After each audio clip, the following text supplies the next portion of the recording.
अब हमने स्टार्ट करना है teaching of English. Teaching of English की जब आपने टीचिंग पढ़ानी है तो कैसे आपने अपने स्टूडेंट्स को इंग्लिश पढ़ानी है। टीचिंग ऑफ इंग्लिश को हम आज स्टार्ट करेंगे और इसमें भी हम कैटेगोरिकली देखेंगे टीचिंग ऑफ प्रोज को। ठीक है, तो who is going to read now. ये थोड़ा सा इसका इंट्रोडक्शन है, इसको हम पढ़ते हैं और उसके बाद प्रोज की तरफ जाएंगे जो आज का हमारा मेन टॉपिक है, teaching of prose. This would be our main topic today, लेकिन उससे पहले टीचिंग ऑफ इंग्लिश को थोड़ा सा देख लेते हैं।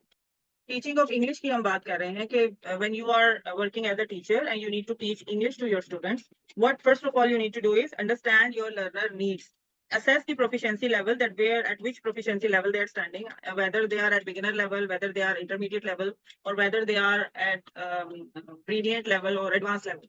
So you need to understand. Assess का मतलब होता है नापना या चेक करना या इवेलुएट करना। ठीक है, इसीलिए हमेशा जब भी आप कोई इंग्लिश कोर्स भी करोगे ना, तो सबसे पहले फर्स्ट ऑफ ऑल जो टीचर होता है, जो भी आपका इंस्ट्रक्टर है, ही और she first of all evaluates your proficiency level कि where are you currently standing. ठीक है, उसमें वो मे बी आपका टेस्ट ले, मे बी आपसे स्पोकन में थोड़ी सी कन्वर्सेशन करेगा, तो in a few minutes he or she will be able to understand that at which proficiency level you are standing.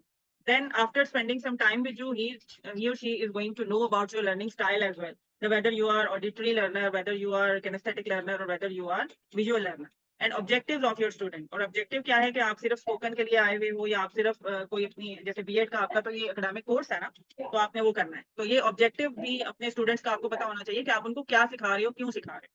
And adapt your teaching methods and materials to meet the diverse need of learners, कि आपका जो teaching method है उस, जैसे अब मैं आपको अगर फुली इंग्लिश में एक्सप्लेन करना शुरू कर दूं तो मे बी आप में से half students will understand, but the rest of the half students will not be able to understand that because they have not study from those schools where their listening comprehension या listening understanding जो है वो इतनी ज्यादा develop हुई हो कि they can understand the fully English conversation. So I have to adapt my teaching method according to all the students. Okay?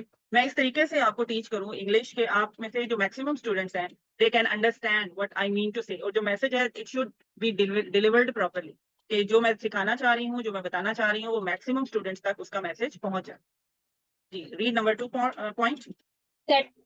Setting clear objectives. Establish clear learning objectives for each lesson or courses. Communicate these objectives to students to provide direction and motivation. Yes, you must know about your objectives. For which objective you are running this course. ये जो course आप कर रहे हो, ये lesson पढ़ रहे हो, जैसे आप लोग अपना बीएड का कोर्स कंप्लीट कर रहे हो, तो आपको अपने ऑब्जेक्टिव्स पता है कि I have to study for 4 years, I have to complete my all semesters, and for each semester the particular subjects you have to cover in a due course of time. So आपको अपने objectives का पता होना चाहिए, आपको भी और आपके इंस्ट्रक्टर को। जी, next. Building language skills. It is not building, it is building language skills. Building language skills. Building language skills. Develop all 4 language skills: listening, speaking, reading, and writing. Incorporate activities and exercise that target each skills to promote balanced language development. Okay, building language skills, because we know that there are 4 language skills that we always learn whenever we are learning any language. And what are these? The listening, speaking, reading, and writing. So we need to use incorporated activities. Incorporated का मतलब होता है कि ऐसी activities जो एक दूसरे के साथ मिक्स अप हो, जो एक दूसरे के साथ कॉम्प्लीमेंट कर रही हो। फॉर एग्जाम्पल, अगर आप राइटिंग की कर रहे हो तो उसमें आपको रीड भी करना पड़ रहा हो, अगर रीड की कर रहे हो तो उसमें आपको स्पीकिंग की भी प्रैक्टिस हो रही हो, या लिसनिंग का भी कोई एलिमेंट उसमें शामिल हो। तो इस तरह से जो मिक्स अप एक्टिविटीज होती हैं वो एक दूसरे स्किल को स्ट्रेंथन कर रही होती है, प्रमोट कर रही होती है। इस तरह से क्या होता है कि सिर्फ एक ही स्किल पे आपका फोकस नहीं होता कि आप रीडिंग अपनी बड़ी एक्सीलेंट कर लो, आप राइटिंग में रह जाओ, आप स्पीकिंग में रह जाओ और आप लिसनिंग में एक्सेल ना कर सको। तो you need to excel in all these 4 skills. तो आपको चारों स्किल्स पे फोकस करोगे तो तब एक आपकी बैलेंस्ड लैंग्वेज डेवलपमेंट होगी। ऐसा नहीं होगा कि किसी एक स्किल में आप बहुत अच्छे, राइटिंग में बच्ची बहुत अच्छी है लेकिन स्पीकिंग में वो 0 है, उससे बोला ही नहीं जा रहा।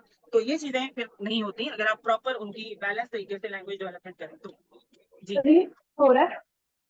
Using authentic material. Integrate authentic material such as newspaper, magazines, videos, and songs to expose students to read word language use. Select materials that are relevant to students' interests and goals to enhance engagement and motivation. Using authentic material. Authentic material is a very beautiful word and it encompasses so many materials that are found around you. For example electric bill है आपका, हमें MA TOEFL के अंदर ये चीजें भी पढ़ाई गई थी कि आप अपने जो न्यूज़पेपर्स हैं, how you are going to utilise them while teaching into a class. आप एक क्लास के अंदर लेकर कैसे आप न्यूज़पेपर को यूटिलाइज करेंगे। तो न्यूज़पेपर्स को भी हम अपने बच्चों को आर्टिकल्स पढ़ाते हुए उसके अंदर से noun pronoun parts of speech को ढूंढते हुए तलाश करने के लिए, सेंटेंस टाइप्स को अंदर से हाईलाइट करने के लिए, आइडेंटिफाई करने के लिए यूज कर सकते हैं मैगजीन्स को भी।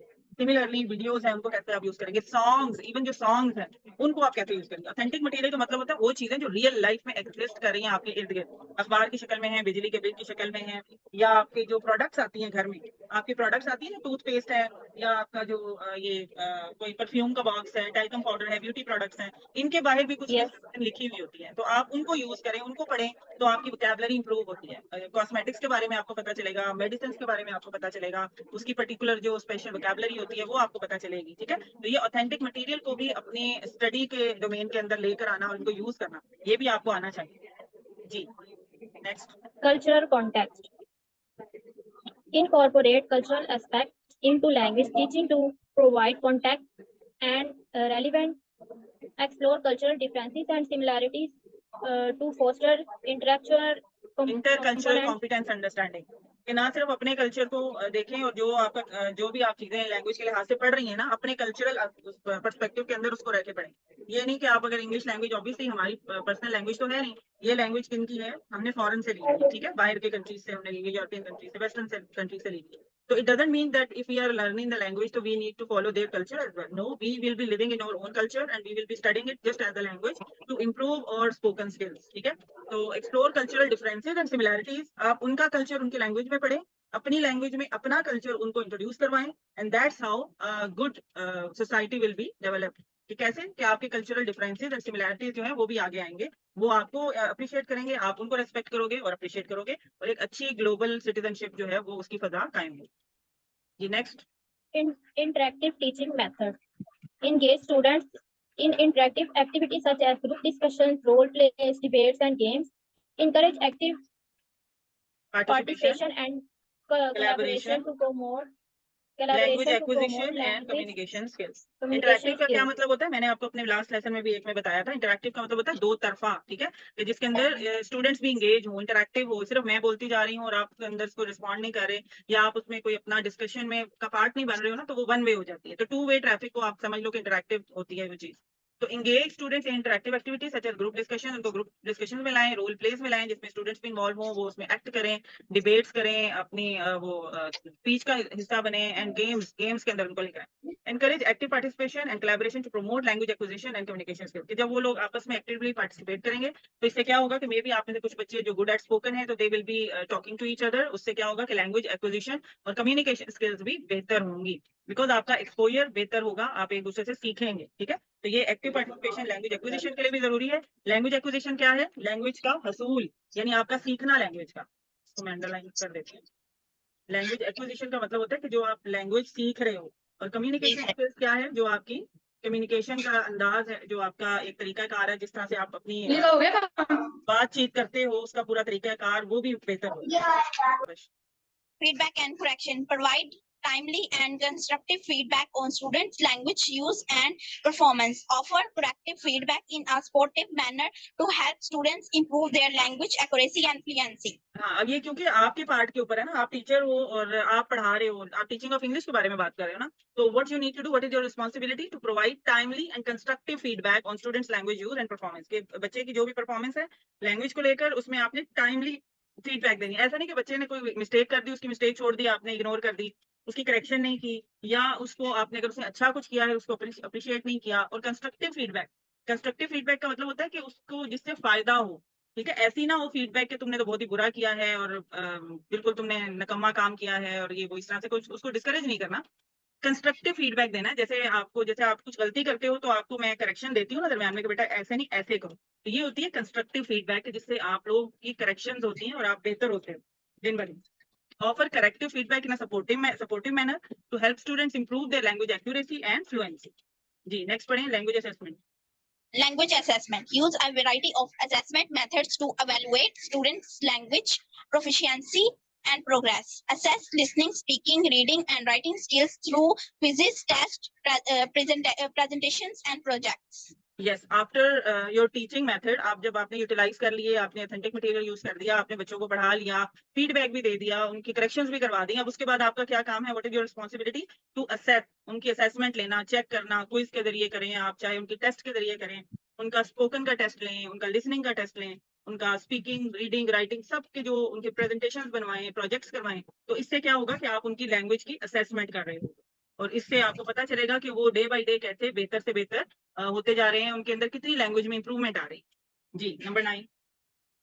Number 9, technology integration. Incorporate technology tools and resources to enhance language learning. Use multimedia platform, online resources, and educational apps to provide interactive and engaging learning experiences. हाँ, टेक्नोलॉजी को इंटीग्रेट करें, यानी technology को incorporate करें, technology tools use करें, resources को use करें, जिस तरह हमने पहले भी एक दफा एक लेक्चर में बात की थी, मैंने आपको डिफरेंट वेबसाइट्स भी बताई थी कि वहां से जाकर आप लोग अपने टॉपिक के लिहाज से लेसन्स को, इंटरेक्टिव लेसन्स को ले सकते हैं सब्जेक्ट वाइज, और वो बच्चों को पढ़ा सकते हैं। इंग्लिश में भी आपको बहुत सारा मटेरियल मिल जाएगा, वर्कशीट्स मिल जाएंगी, और इसके अलावा टेस्ट मिल जाएंगे, ऑनलाइन क्विज मिलते हैं। ऑनलाइन का मतलब होता है कि बच्चा उसके अंदर और गेम्स हैं, बेशुमार गेम्स अवेलेबल है इंग्लिश के, जिसके अंदर जैसे अगर कोई स्पेलिंग के वो ऊपर से बॉल्स गिर रही हैं, या डक्स हैं, डक्स के अंडे गिर रहे हैं नीचे, और हर अंडे के अंदर करेक्ट और गलत यानी रॉन्ग स्पेलिंग्स वाले वर्ड्स हैं, और बच्चे ने क्या करना होता है कि उन अंडों को फोड़ना होता है जो जिसमें रॉन्ग स्पेलिंग है। इस तरह के बड़े मजे मजे के गेम्स भी हैं जो आपके टेक्नोलॉजी में, आपके इंटरनेट के ऊपर पड़े हुए हैं, और आप उनको यूज कर सकते हो। ठीक है, समटाइम्स वो पेड भी होते हैं, यानी वो कुछ वेबसाइट्स ऐसी हैं जो थोड़ा बहुत आपको पे करना पड़ता है, यानी आप उसमें महीने का मेरा ख्याल है 5 to 6,000 आपको देना पड़ता है। फिर वो गेम्स आपके ऊपर है, आप उनको अपने स्कूल में, अपने कॉलेज में, जहां भी आप काम कर रहे हो, वहां पर उनको आप यूटिलाइज कर सकते हो, और मल्टीमीडिया वगैरह यूज करें, उससे बेहतर आपके Professional development. Stay updated on language teaching methodologies, resources, methodologies resources and trends through professional development opportunities. Participate in workshops, conferences, and online courses to expand your knowledge and skills as an English language teacher. हाँ, professional development का मतलब है courses वगैरह करना, online इतने सारे courses available हैं, अपनी टीचिंग मेथोडोलॉजी को बेहतर से बेहतर और अपडेटेड करना, इतने नए नए ट्रेंड्स आ रहे हैं, और लैंग्वेज टीचर्स के लिए बहुत सारे ये कोर्सेरा में और यूडीमी, और एक मैंने आपको और बताई थी एलिसन, ये 3 प्लेटफॉर्म्स तो ऐसे हैं कि जिसमें मुफ्त में रिसोर्सेज मौजूद हैं। उसके अलावा ब्रिटिश काउंसिल एक बहुत बड़ा इदारा है जो कि इंग्लिश लैंग्वेज टीचर्स को बड़ा सपोर्ट करता है, कुछ उनके फ्री कोर्सेज भी होते हैं, कुछ पेड भी होते हैं। तो बहरहाल ये प्रोफेशनल डेवलपमेंट का मतलब है कि आप अपनी जो टीचिंग स्किल है उसको बेहतर बनाने के लिए जो भी अवेलेबल है रिसोर्सेज, चाहे वो पेड हैं, चाहे वो फ्री हैं, उनको यूज करें, सीखें, किताबों से सीखें, जो आपके पास अवेलेबल बुक्स हैं उनसे सीखें, और अपने आप को पॉलिश करें, ताकि आप बेहतर से बेहतर टीचर बनते जाओ with experience and with knowledge. आपको एक्सपीरियंस तो मिल रहा होता है ना टीचर को, स्टूडेंट्स को पढ़ा के, लेकिन साथ साथ नॉलेज हासिल करना उनका अपना एक एफर्ट है जो उनको डेली डालनी पड़ती है अपने अंदर, ताकि वो अपडेटेड रहें, दुनिया में क्या चल रहा है, दुनिया में क्या पढ़ाया जा रहा है, किस तरीके से लोग अपने आप को बेहतर से बेहतर कर रहे हैं और अप टू डेट कर रहे हैं। आपको भी उसी फ्लो में अपने आप को रखना पड़ता है। अगर आप अपने आप को आप आउटडेटेड रहोगे तो आप बहुत पीछे रह जाओगे, और आपके स्टूडेंट्स भी कुछ नया सीख नहीं पाएंगे। तो बच्चों को नया सिखाने के लिए टीचर का अपडेटेड होना बहुत जरूरी है। जी।